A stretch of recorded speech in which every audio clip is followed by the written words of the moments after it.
Brookes here with the Network Marketing Ninja Podcast episode. I think it's 45. I'm kind of losing kind of count of all these. I can't believe this. When I started, I was going to do like 20, 25, and now I'm 45. And I am super excited about this. I've interviewed a few people on the podcast, but there's this one person in particular I mention on probably every episode, if not every other episode. The wonderful, glorious, legendary, iconic Jessie Lee Ward. How you doing? Oh my goodness, I'm so excited. Hello, everybody, Ninja Networkers around the world. I am fired up to be on here. We are going to make sure to provide you all the value on planet Earth because I feel like I can't let these people down. Oh my gosh. You know what the Was funny that thing good? is? We're in Naples, right? And the average age, oh God, we can't 462 is the average age of someone in Naples. Which means they can't hear us anyway. Their hearing aids that we turned on. Which means we're basically like 1 and 2 year olds. And we're really, really purposely quiet because we're actually on the side of a golf course where you have to be quiet anyway, and we're just like, so I'm really, really excited about this. We actually, though, here's what this is really, really cool. This episode might be a little bit shorter, but this is actually part 2. This is the second half of the game. Part 2. Right, so you need to go and find, if you don't already know, if you don't already follow and subscribe to Jessie Lee's podcast, you need to go to The People's Mentor, right? The People's Mentor. Type in that on the podcast stores, or just type in Jessie Lee Ward. It's Jessie, then space, then Lee. If you're watching on times 2, it's gonna be like, honestly, my spelling is so bad. It was good, it was accurate. Ward is Ward.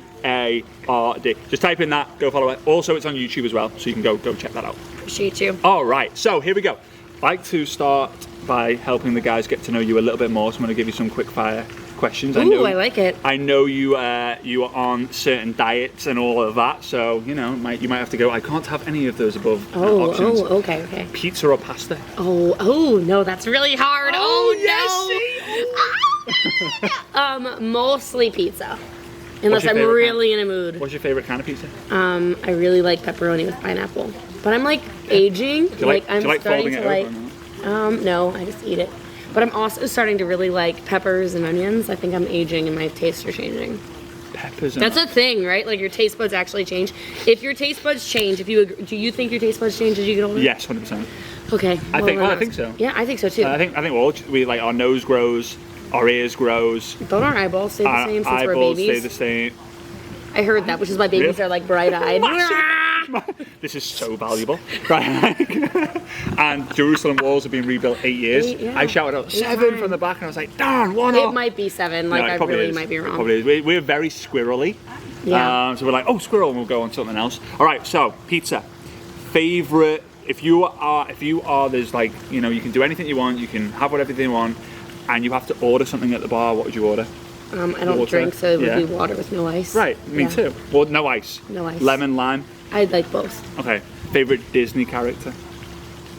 Ooh, the face of confusion. I really like Hercules. Oh, that is a different answer.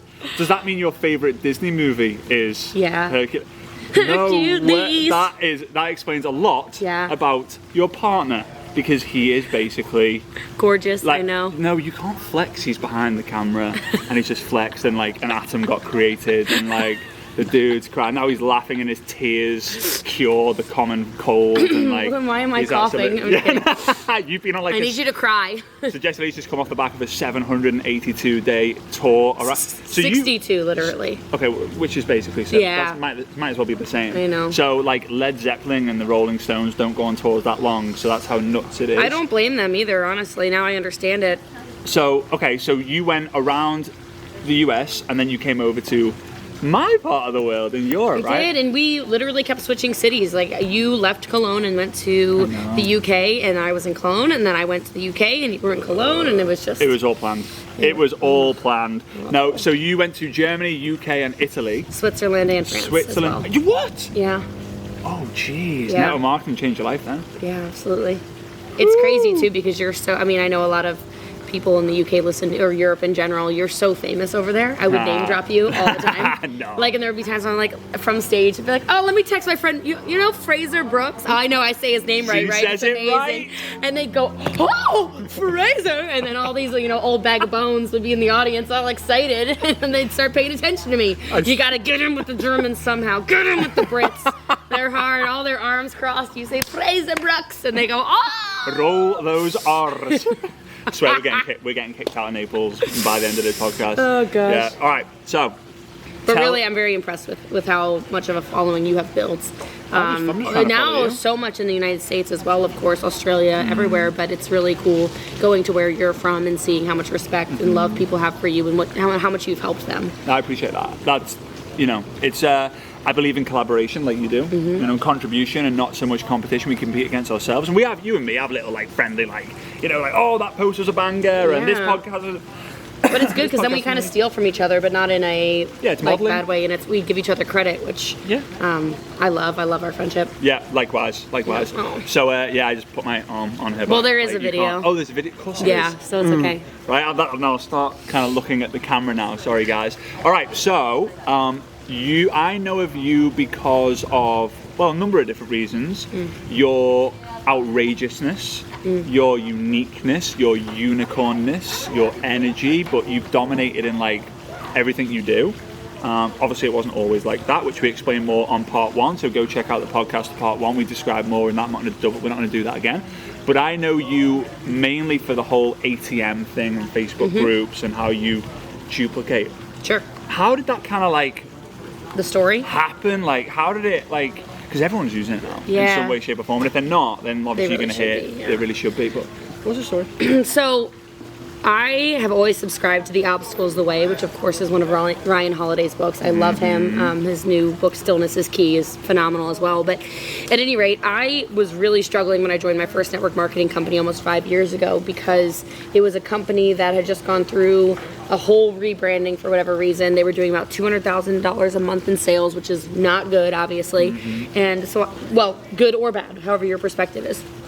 And so for me, I wanted to build a really big business. I actually started network marketing really kind of out of spite for Party Plan. I was angry. It's not the best reason to run a business, but I'm just being honest with you. Yeah. And I really wanted to crush every amount of income that anybody in my Party Plan company had ever made because they were always talking about how, that's your stable income. And I thought, no, network marketing's better. So kind of like a dog on a bone, I decided I had to be successful, and it just was not working. And what I started noticing was I was being taught the same things you're constantly taught. So some of you are very familiar with, let's get on 3-way calls with an upline, and some of you are very familiar with, just connect me to everyone, connect me to everyone, connect me to everyone, connect me to everyone. And that's what everyone was doing. They were connecting me to everyone, or we were waiting for a Super Saturday, or we were waiting for, when the big leader would come to market, and we would wait for that meeting. And then, it's just like we were all new, but we had to figure out how to make some income, and we had to figure out how to get some excitement going. And so I was getting kind of frustrated because I kept being told, you're going to be your time is better in network marketing. You're not going into people's homes, and be it that may be true. I was spending way more time doing network marketing initially than Party Plan, and I thought this is not what people say it is. It was like 9 a.m. I've got a call, and then 9:15 I've got another 3-way, and then 9:30. And it was just like I started noticing every call was a waste of my time because it was always the same questions. Yeah. It was always explain the compensation plan. It was always explain how the product works. It was always the same stuff over and over. And I said, forget this. This is crazy. Especially coming from Party Plan, it was always the same stuff. Like, I don't understand generations. What's a generation? Like generational compression in network marketing that doesn't exist in Party Plan. Yeah. Or explaining a unilevel or explaining what binary. It was just same stuff. Yeah. So I said, there's got to be a better way. And I messaged my core leaders. I said, that is it. I said, I am making a video today, and I'm explaining the compensation plan. It will be uploaded to the team page tonight. We're making a new team page. If you're in and want to build your business, just say, I'm in. I'll put you in the new team page. And then anytime somebody asks you about the compensation plan, I want you to add them to this page.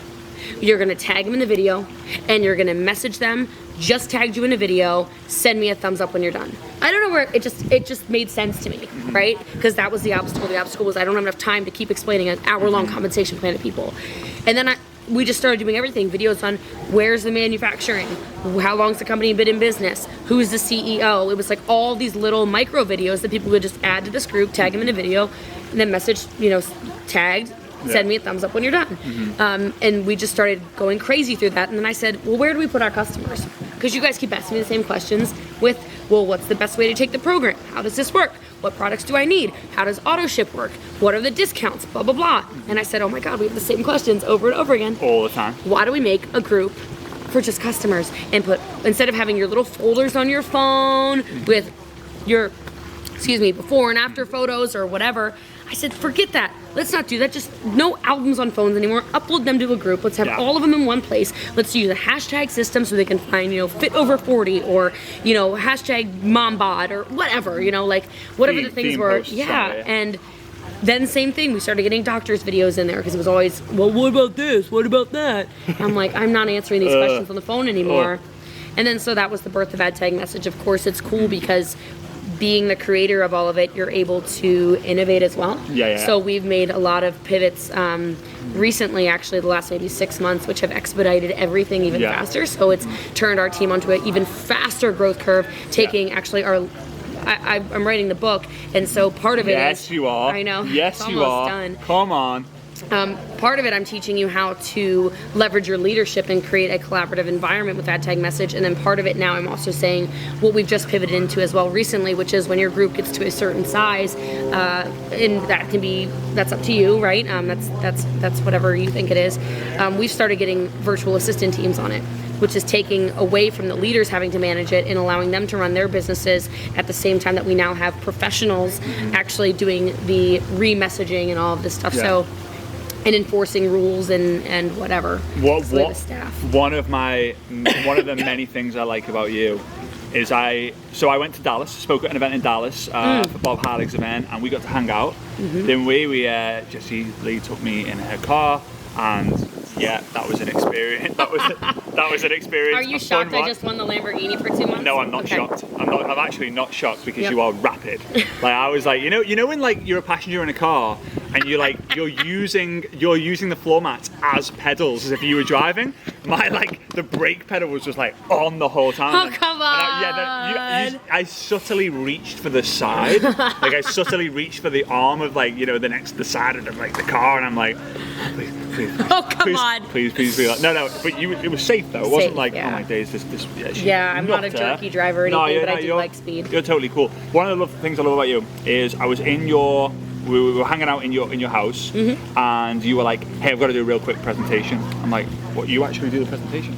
Like, because Jessie Lee, if you don't know, is she's at a level where the money's not the thing anymore.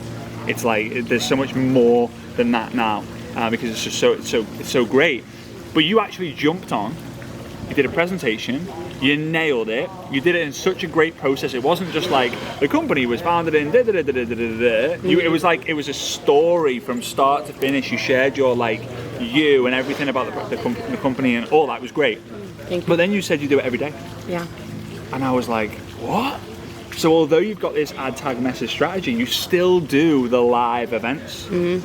Is that being a big help? Yeah, I think that so many people don't see what goes on behind the scenes of a lot of things, and they think it's just Ad Tag Message, or they think it's just meetings, or they think it's just the opportunity Zooms or whatever.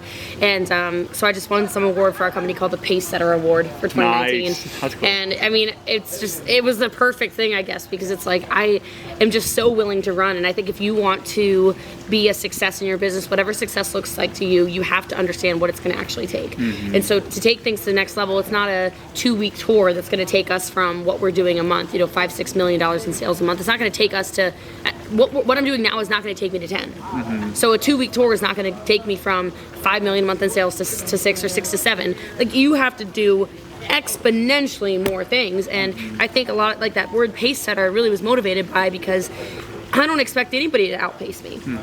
But what level will you as the other cars rise up to if I'm going faster? So I mentioned the Lamborghini thing. I just won a Lamborghini from our company for 2 months because we literally raced at the Exotics Raceway in Las Vegas around a track.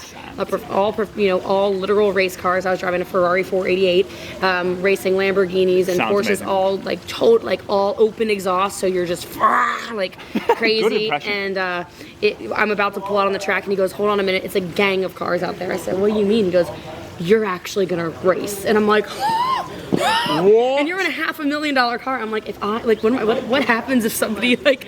I'm thinking to myself, that's like millions of dollars. Yeah. Of like, okay, like this could be. And you're in your helmet, like you're literally. And I'm like, I said to him, I said, then I know what I need to do. I need to go faster than everybody, because then if I'm passing them, then at least it's safe. You know, I'm thinking in my head, I'm like, then I'm safe. No one in the way. You know, no one in the way or whatever. But I mean, just me passing somebody. Think of when somebody passes you on a highway. Even if you're traditionally a safe driver, I would argue you probably speed up. It's the same in your business. So are you willing to be the pace setter for your business to inspire the people who maybe they're not? You know, maybe they're just trying to make $100 a month. What if you teach them to make 100 because you're setting the pace so high? Yeah. Next thing you know, they go, maybe I can make 300. It wasn't that hard to make 100.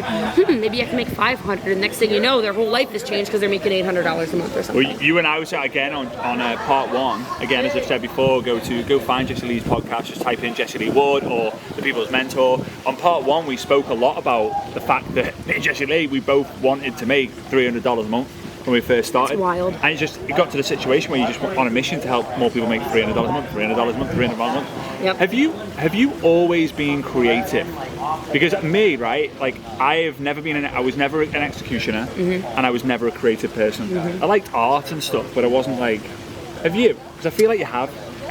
Yeah. You're So flipping beast execution. That's thank one thing, you. like, oh my God. So creatively, yeah, I think I always was part comedian. I think but it was more like I liked the attention. I don't know if I was funny initially, you know, like when you're a little kid, because I think I got to be at like maybe 10 or 11 and people weren't laughing as much, and I was like, oh no, you used to always laugh at those jokes. And so I think I always kind of wanted to innovate and find out ways to get attention. I was a musician, so I played clarinet really, really well. I used to sing a lot too, but and now I can't even say I'm not artistic, because now I do the face paint stuff and Halloween. Which you know what, like I don't know, when was the first year you did that? 3 years ago. So 3 years ago, this post gets passed through my like Facebook feed or Instagram feed or whatever it was, and it's like this girl dressed as like some orange flame or something. I can't remember what it was. Oh, the Phoenix? The Phoenix, right? And I was like, what is this? And it was you, and I'm like, what heck? Now this year, I've seen everyone's doing 20, it. 25 people doing it. It's crazy. Maybe even more. Yeah. And again, it's crazy, like when it's flattering, right? Yeah, it's really flattering, cool. because those people obviously then you're their inspiration, because they see what you're doing and they obviously copy what you're doing. We just heard from this Josh guy, right? And it was kind of funny because he's talking about how it's just all about attention, and I think that's really what people need to get out of this. I hope you're listening closely to this, and if you're getting value, make sure you screenshot it, put it in your stories, tag Frazer. Yeah. But so many people, they don't understand, like, you've got to be seen. If you're not making money, it's because not enough people know who you are.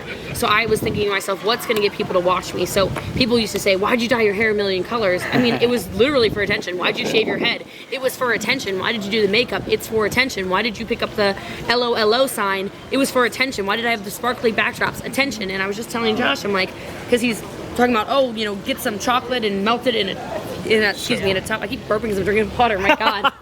This podcast, these poor people. It's a burpee poddy. I know. But, he's saying, I'll melt the chocolate down, eat chocolate out of the tub, spoon strawberries out of it. And I'm like, I went viral going with Tubby Time. Tubby Time. And I used to wear clothes in the tub, and I would put like a face mask on, a bathtub. And I had a bubble machine, and my tub's overflowing with bubbles, and I would literally rip content in there, and I mean, crazy. You need to get a jacuzzi. Yeah. Jacuzzi time with Jessie. I have one now at my new house. Do you? Yeah. Oh, here we go. So, jacuzzi time with Jessie coming soon. Yeah, for real. We gotta see what bubbles will go in the pool and not ruin it. But I mean, it was all for attention. So I just want you to think about what can you do to get more attention. It's kind of like Frazer. Like, you're always doing your huge smiles, right? Yeah, like always. It's attraction. It makes people go, why is that guy so happy? So on ending this, because obviously these guys have got to get a flight and are conscious of their time because they're worth $1 million an hour minimum. So here's the thing. The two things you need is attention and value, and the best analogy I can give you is, imagine you're walking down the street and you see a quarter. It would be American. You've got 25 cents piece, a quarter. You see it, maybe the sun lights off it and it maybe catches your eye. Maybe you see a quid. A quid, there we go, a euro, whatever. I can't believe you said a quid. A euro, a quid or whatever, and you look at it and you kind of go, yeah, like, it's got my attention, I found money on the floor, but you don't even bother picking it up. You don't even bother picking it up because it's just, for you, maybe it's not even worth your time picking it up. Sounds crazy? That's why we'll go 1 cent piece, right? Yeah. However, you continue walking down the street and you see a $100 bill or a €50 note. You see it, it grabs your attention, and then it gives so much value to you that you take the time to actually pay attention to it. That's what you've got to do on social media. You've got to grab the attention, and then you've got to give value once you've got the attention to then build conversation. That's what you do really well after you do your lives and stuff. So I actually, guys, I encourage you not just to subscribe to Jessie Lee's podcast, but go check her out on Instagram and Facebook. And just model what she does. Do not copy. You are not allowed to copy. That's boring and basic and lazy, right? Don't be basic. But just model, just follow what she's doing, see what she's doing, and you know, if you feel like it vibes with your vibe, then try and give something that she does a go, because it's working. It clearly is, because you're blowing up. I'm so inspired by you. I'm inspired by you and execution and by your activity and your leadership. And a lot of people who know Jessie Lee know her as the social media queen. That's just the basic level of where you're at, the culture and the leadership. And to run an organisation that's doing $5, $6, $7 million a month, you can't just be a social media queen for that to happen. It's no fluke, because you've done it twice, 3 times. So yeah, proud of it. Well, I'm proud of you, and I appreciate that our skill sets are so dissimilar, but then we're so aligned in everything we do. I think that's what the world needs, is more people really that care about, like you were saying earlier, intention on part 1 of the podcast, but just relationships and actually really caring and get to know people. And I think people can feel that. I think that's why you have such a loyal following. I think that's why everyone, I mean, I talked about character and reputation today, but I really think your character and your reputation are the same. I have never heard anybody say anything bad about you. So I love you. I appreciate our friendship, and I'm really excited to see where your future goes, because I know how driven you are and how talented you are. Long term, baby, long term. Yes. All right, guys, so that was the Network Marketing Ninja podcast episode, whatever it was. Look forward to seeing you on the next one. Go check out the first episode, because there was a really cool subscriber of the week happening on Jessie Lee's podcast as well. $100. All right, see you there. Bye-bye. Bye. All right, let's do that. That's a beast. Yeah, we'll just direct. Yeah. Direct. That's good. Perfect. Thank you so much. That's yeah, awesome. of course. We're delayed again, by the way, babe. Oh, really? No, you're not. How far? How long?